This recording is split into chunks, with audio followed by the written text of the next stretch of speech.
नमस्कार. आज आपण रस्सा चिकन करायचा आहे. लसूण चेचून घेतलेला आहे, कांदा 2 कांदे घेतले, तेल घ्यायचं, हिंग टाकायचा 1 चमचा,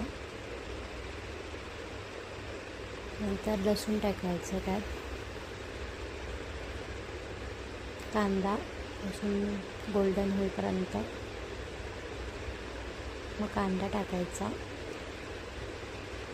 कांदा शिजवून घ्यायचा बारीक गॅसवर. पाव किलो चिकन आहे हे. आलं लसूण पेस्ट 1 चमचा, हळद,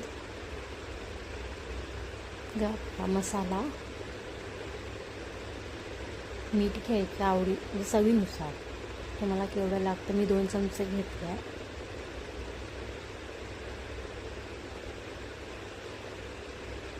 कश्मीरी लाल पण टाकली थोडी कलरसाठी.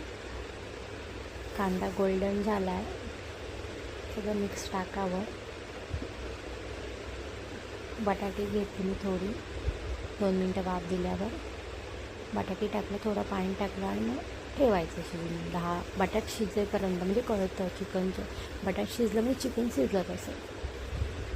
मस्त वास पण आला आहे आणि बटाट शिजलं आहे बघा, आणि रस्सा पण आहे. थँक्यू.